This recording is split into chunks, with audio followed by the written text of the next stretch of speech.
Pokemon isn't just a game, it's the biggest media franchise in the world. But how did a kid catching bugs in Tokyo become a global craze? Way back in the 90s, Satoshi Tajiri took his childhood love of collecting insects and turned it into a game for the brand new Game Boy. With the ability to link Game Boys with the link cable, players could trade creatures back and forth. And just like that, Pokemon Red and Green were born in 1996. Suddenly, millions of kids had one mission: gotta catch them all. Then came the trading cards, launched that same year. Kids everywhere ripped open packs hunting for that Charizard, while Coro magazine promos made Pikachu a star. And just when the craze couldn't get any bigger, the anime dropped. Ash and Pikachu hit TV screens in '97, and from the theme song to battles with Team Rocket, Pokemon became a worldwide obsession. When Pokemon the first movie premiered, I'll never forget it.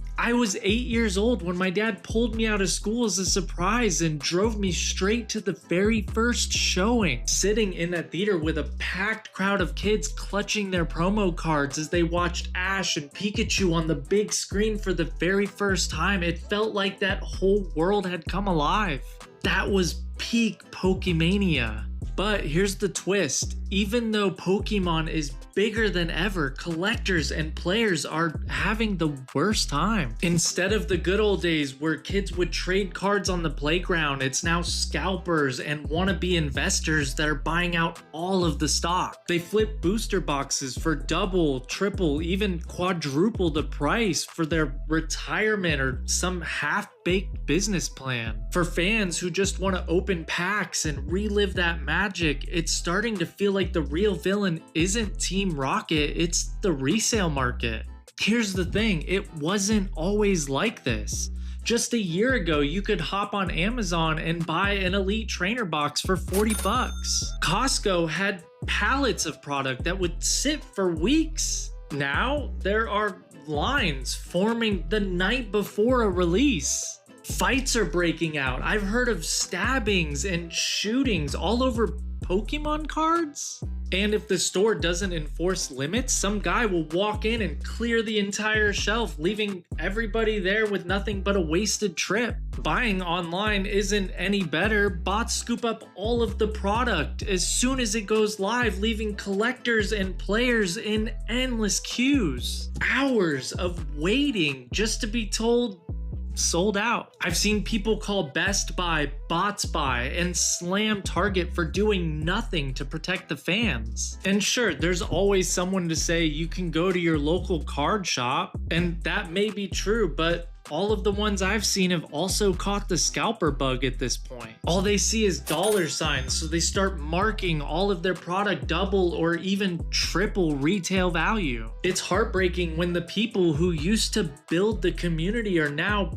part of the problem. I've watched lifelong fans throw in the towel because they don't want to pay insane resale prices or waste hours in line just to go home empty-handed. Others have gone to the dark side chasing product just to flip it for a quick buck. This hobby is more popular than it's ever been, but for true fans, it feels dead. The magic of collecting is gone and replaced by greed.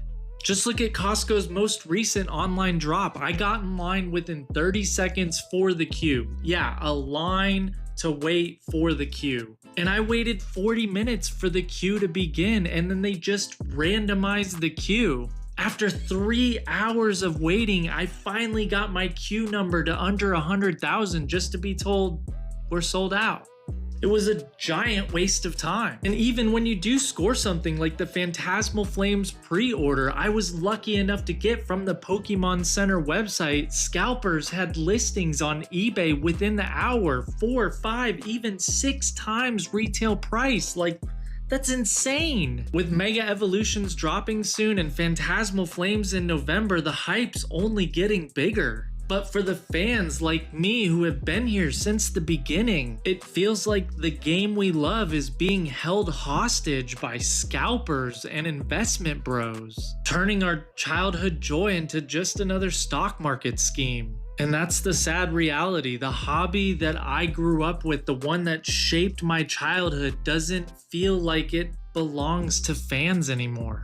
It's not about kids trading cards on the playground or collectors building binders that they've cherished for decades. It's about scalpers flipping cardboard like crypto, turning joy into spreadsheets and profit margins. For the average fan, the fun of collecting has been stripped away, and what's left is frustration and exhaustion and a hobby that feels hollow. So where does it go from here? Does the Pokemon Company step in to put an end to this madness? Or are we doomed to watch it get worse? Can the community reclaim the heart of collecting, or has the hobby already been sold off to scalpers and investors? I don't have an answer, but it feels like we are stuck in the worst timeline. So let me ask you, when is the last time you spotted Pokemon out in the wild? Are you a longtime fan and have you already thrown in the towel? Or are you still grinding teeth to the pavement, chasing that dream of catching them all? Drop your thoughts in the comments. I want to hear your crazy Pokemon stories. And don't forget to follow Media Poop Shoot for more deep dives on the worlds we love and the messes that come with them.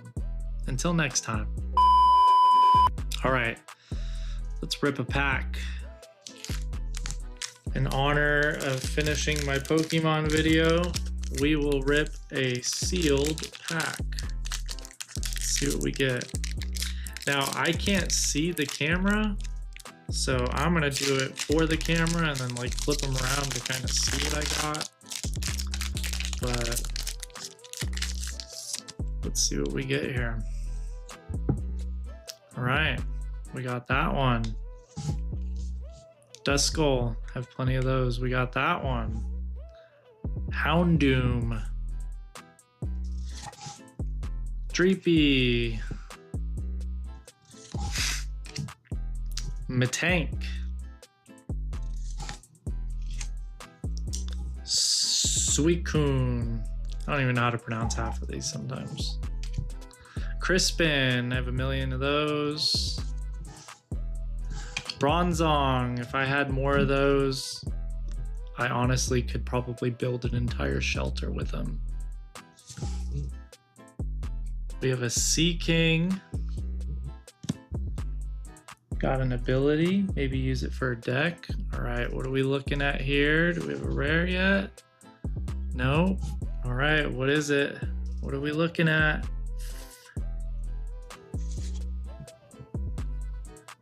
Pheasantipity. Not the good one either. All right. Do we at least have a shiny energy? All right. Well. Oh. Hey, it's at least a shiny energy. All right. Well, they can't all be winners, but this was fun.